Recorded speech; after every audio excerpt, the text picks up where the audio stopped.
everyone, and by everyone I mean all three of you watching this video right now, and welcome to my very first Let's Play of Fire Emblem, a game that came out for the GBA, the Game Boy Advance, one of my favorite handheld games that came out for Nintendo, even better than the 3DS and any type of DS out there. The Game Boy Advance was amazing for me, by the way, because I was around the time period, I guess, But if you don't know me, you can look down on my name, but I tell you anyway, I am Supersonic Mario. And thank you all for clicking on this video, even though there's probably only 3 of you. And this is my first Let's Play, so I'm not going to be, like, I'm going to be rusty in a way, but, But seriously, though, thank you if you're really watching this, or you're just doing it because, I don't know, you accidentally found this, or you actually need a playthrough for Fire Emblem, but either way, I'm only here just for fun. And I will talk informatively if you do want to actually play this game. But for right now, this all we can do is just press A. And A again.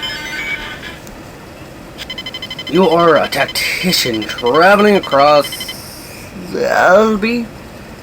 I can't pronounce these names. They're really difficult. Set your name, birth, month, and gender. Now, one of the reasons why I picked this game is because it's going to teach you something about me. Not too much, but just enough. Use the D-pad or the control pad and press A for enter the information. Well, I would have pressed A if my controllers for this computer was actually working. Now, you may be wondering, whoa, your computer emulating this game? Yes, because I don't have my Game Boy player anymore because I sold my GameCube. Because I thought, well, the Wii can play GameCube games, so I don't need the Game Boy GameCube anymore. But turns out I did. Yeah, just enter the information. Now, if you don't know my name by now, that's alright, and I'm probably gonna do this for any time you ask for my name. So, R-A. Oh, that's no G's, I'm not, no. This is really hard to type without trying to make it over excessive noises. Raphael. And I was born in December, and I am a dude. Hope yep, I checked. yes, these are the ones I want to use. But let's just get right into this game. There's pretty much nothing else to do but, Prologue, A Girl from the Plains.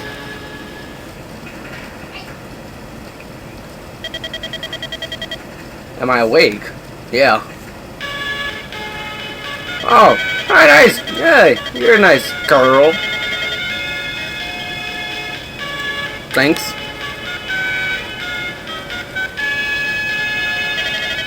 Oh, hi, Lynn. And you're of the local tribe? That's nice, and thank you for picking me up. Who are you? Who am I? Yes, I do remember my name. I'm not like anesthetic or something. Yes. Thanks. Really? An odd sounding name. Okay. Fine. Oh, okay, now you say it.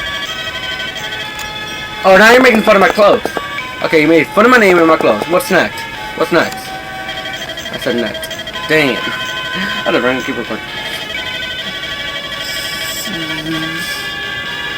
That's a K? It's a K Plains, maybe? I don't know. I should probably be reading these, but I think you guys can read them. Sure. What was that noise? Probably somebody who wants to kill you. Sure. I'll go grab something to eat. Oh god! Don't come in here screaming, girl. No, I'm joking. I'm not like it. I'm just not one of those games. I mean, one of those playthroughs. No, whatever. Oh no! Bandits! They must have come down from the Burnt Mountains. Something I can actually pronounce. They must have been planning on raiding the local villages. You mean only just you, because you're the only hut here with that weird church thing. You must stop them. You are a chosen one, man. I think I can handle them on my own. Ow! What about me, huh? Can't trust me enough, woman? Yes, I want to help. No. It's not Fire Emblem Awakening. Yes, I'm... No, you're making fun of my job! Okay! What a this woman right here. Or this girl. Yeah. In green. Looks cool. Oh, yeah.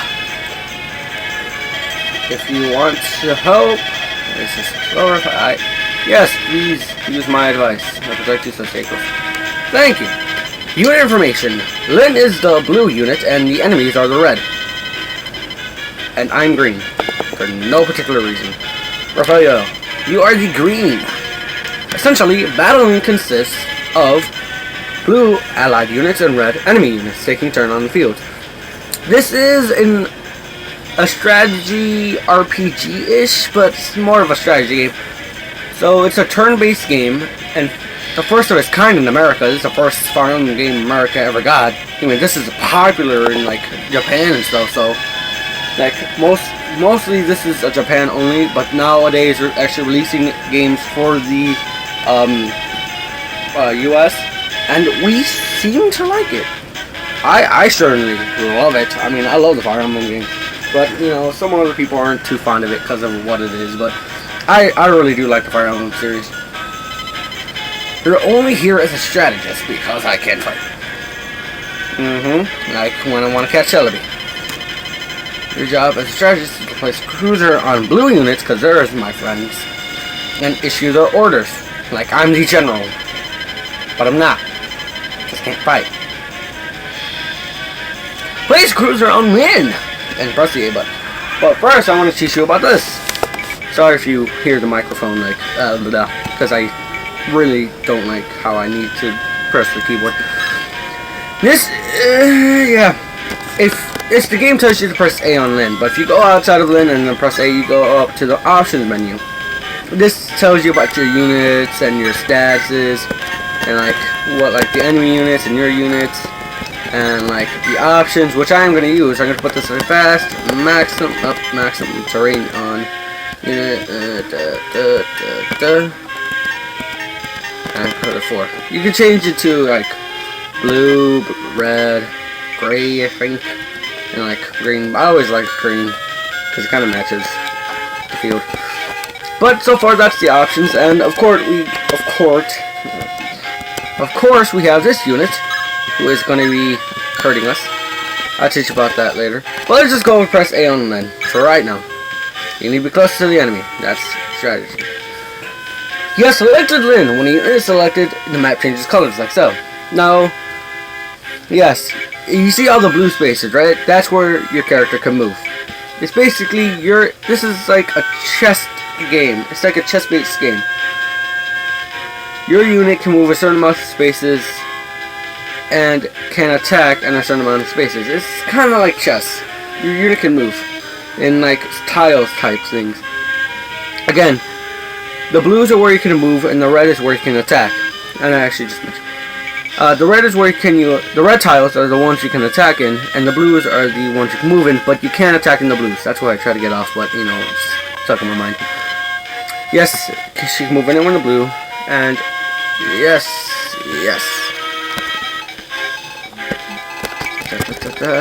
Just wandering, making sure that the bumps are not too loud. If the bumps are too loud, I probably would have to buy another controller because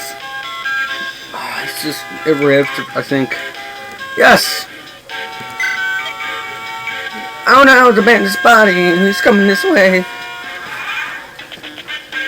Got closer.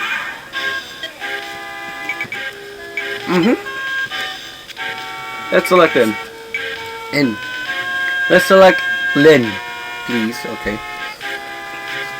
Now, I have to talk about the battling, right? Alright. When you select Lynn, it's going to tell you about you have to move it to adjacent. So, yep. And now, if you don't know what adjacent is those spaces, the plus sign around the character. Basically, it's a plus sign. You have to move in one of the plus signs if you're a direct unit. You have to move in one of those spaces and attack from there. And you have your own radius too, like the plus sign. So basically, if there was a unit above Lynn and right to the bandit, we can both attack them if it was like green or something. But we can't attack green, you know. Something like that. Because we can attack on our plus signs.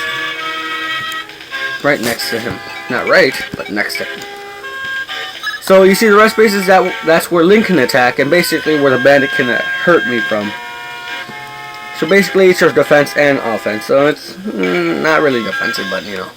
It's just attack, shall we? Now this! This little window.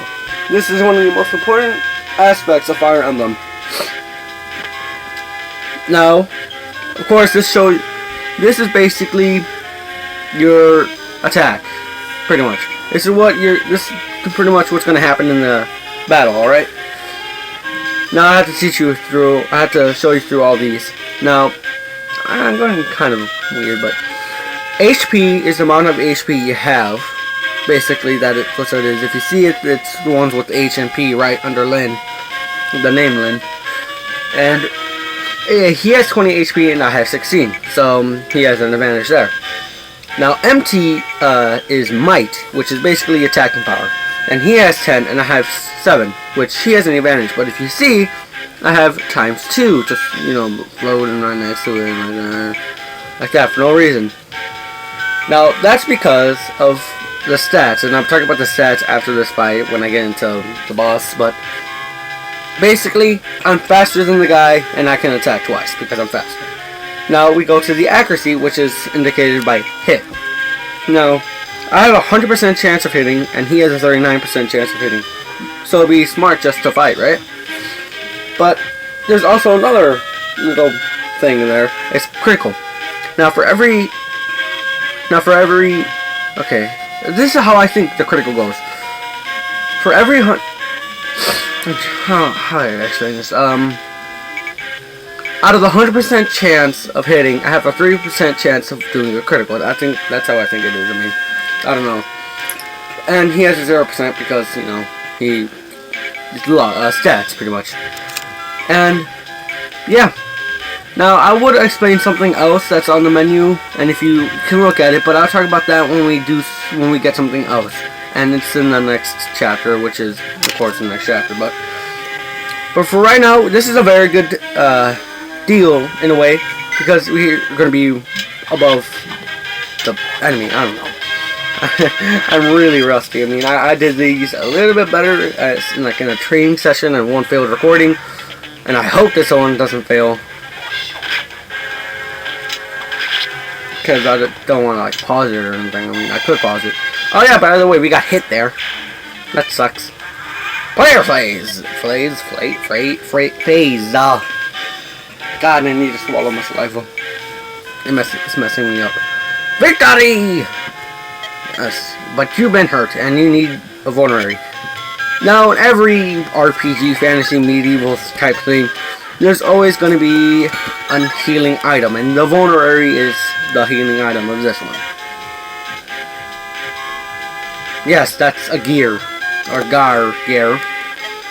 It's a round hut. Many Normans use it, lives in hut like these. So that your house is that's a gear.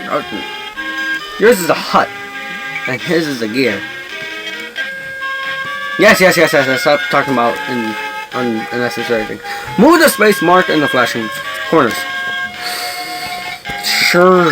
And then we get to she has a satchel, and basically your character can hold items in these games. Basically different weapons and vulneraries if you need it, but you don't really need the vulneraries. You need them for the early games, and then after a while you just forget about them. That's basically in any Fire Emblem game. This is just used for instant healing if you have minimal units. Thank me. Now let's get that bandit or brigand over there. Now let me talk about the stats after I go over Lin's first, and then Bada. Yes, Bada. Now this, if you press R, which is the C button for me because I switched it up so I don't have to, stretch out, whatever.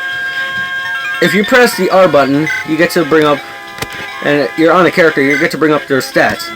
Now, this is Lin, a young girl from the Lorca tribe, stout-hearted and kind. The lower class, which is kind of be a little bit of spoilers. Unit level, the level max is 20. So basically, that's the maximum you can go until something happens, or something you do happens, and then you can go back to 1. I'll teach you about that when we get to it. Now, the experiences in every game that deals with strategy and RPG is where pretty much if you go in a fight and then you win or like get hit or something, experience points gained. Yes, that's pretty much it. Gain 100 to earn a new level. So basically, if you when you earn 100, you're gonna be leveling up at least once, which is 100%. I mean, you're gonna level up if you reach 100. I know I said you may. I don't know. I'm just. It's late since I'm finally getting the first episode done after 2 takes. Unit hit points is basically the HP. If it goes to 0, your character goes unconscious for right now. But Fire Emblem has that little twist to it. But that if your character's HP reaches 0, this is why I love and hate the game, by the way. If your character reaches 0 HP, no, they're not hurt. They're not unconscious until the for the first parts, yeah, because it'd be weird. But if your character's HP reaches 0, they're dead. They're gone. In the grave. 6 feet under. They're dead for the rest of the game. You can't have them. Nope. Any exception? Nope. Except for like 5 characters. If they die, the game's over. Like, restart. But if any other character that's not important to the story, if they die, no, they're dead. They're done. No more. Let's say Matthew. There's no more Matthew. He's dead. He's dead. He's done for. There's nothing about him. He's dead. And don't pause the video when you see the Lord, because I'll be spoiling if you didn't play this game before. But this is why I love this game so much. Characters get their own little story and their own development. And when they die, you get sad. That's why I hate the game, because I love them. But that's why I love it, because it's just unique and inspiring in a way. But whatever. Let's get to the actual stats. That's why I came here. That's why I came here. Alright. Strength. The higher the number, the more damage you inflict. That's pretty obvious. But this is replaced with magic if your character uses magic instead. Skill. Fighting skill. A higher number improves the units. It's basically, this is accuracy, in a way. Now, these two have to come in hand. If you have a lot of strength but no skill, you're not going to hit. If you have a lot of skill but no strength, you're not going to hit at all. Or, you're not going to do damage in a way. Alright, so that's pretty much it. You need speed and skill. Depending on the character, one's could be higher than the other, and the other one, and some characters just form them together and just form the perfect attacking bond, but horrible other things. But let's get into the other one, and the one that I wanted to talk about, I probably am going to talk about, the speed. Speed. The affects both evasion and attack. So basically, speed and skill are going to be like rivals in a way. Now, if your speed is 5 points, as in 5 numbers, let's say his speed was 4 and 9, so that's 5. But I don't know, I don't want to do simple math. If your speed is 5 points higher than the opposing member and opposing enemy, and enemy, then you're gonna go twice. That's why the ×2 was there, because I was 5 points faster than the brigand, which is why I went twice, is because he had 4 and I had 9. But that's how it is. This could get a little weird and interesting to see how other characters can actually just be 1 point away, but oh, more speed, or oh, more strength. It's pretty funny in a way, actually. Alright, luck! This affects many different things. It does. I mean, it's way too hard to go over. I'll probably put in I had to make a whole entire blog just to talk about it or something. I'm not going to. It's too hard to explain. Defense reduces damage from weapons. Not also strength, but mostly weapons. It's 1% strength minus thing. But this is just for weapons in a way. And your strength is it's a whole entire mathematical equation. I think it's plus. Your strength is plus by the strength of the weapon, and then defense is the fight. I don't know. It's a whole entire math equation. You probably should go on the Fire Emblem wiki if you want to know about that. I'm not going to talk about it here. Magical resistance reduces damage from magical attacks. Basically, it's if your character does magic damage and the person has high resistance, you're not going to do a lot. But then you can't attack any other way because you don't have strength, and it's weird. This is changed in other games because it's founded that your unit needs another way of attacking. That's why a lot of units in the Fire Emblem Awakening have both physical attacking, like swords, and then like magic. It's weird. I don't know why they did that. I mean, it's like kind of, it wants to be like overpowered, but it's not. And I don't know. But this is all the stats you need to know about: speed, strength, luck, and skill. Speed, strength, luck, and skill, and the defenses. All these you don't need to know about until later in the game. I mean, like much later. I mean, like Zach talked about condition. I mean, this is basically if you get poisoned or like petrified or stuff like that, and the rest is just, you know, need to know earlier in the game. Now I could talk about something else on this menu, but that's gonna be for another time after I go over it. But let's just get to Bada. This is why I wanted to do it, so I can show Bada stats if I can. There you go. Bada has 5 strength, 1 skill, 3 speed, 2 luck, and 3 defense. This guy's not going to be hard. But he is for some reason. I don't know. I scripted something. What? Not exactly. Sorry if I yelled. Yeah, it's basically Bada the Beast. 5, 1, 3, 2, 3. 5, 1, 2, 3. I just noticed that. 1, 2, 3. Oh, that's cool. Alright, but that's Bada the Beast. You might be wondering why I call him Bada the Beast, because of what something's going to happen. Again, something happens. Let's just attack it, alrighty? Again, I have 5 times 2, which is 10. I'm going to be doing 10 damage. That's if I don't miss, by the way. If you can look at that, I have a 1% chance of critical. Remember that. Remember that. Let's get into this. What do you think, y'all? You think you can stand up to Bada the Beast?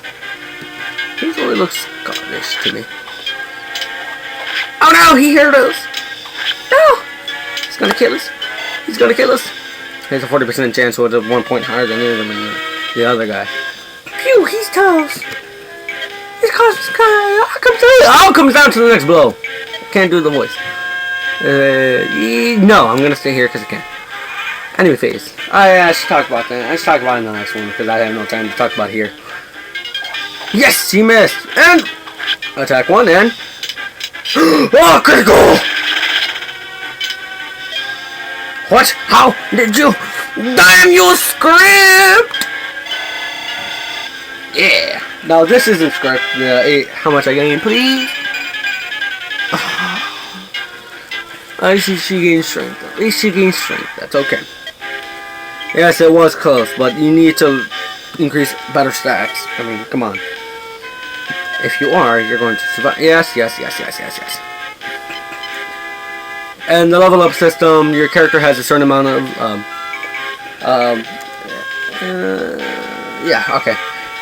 For each character, there's a different amount of stat growth.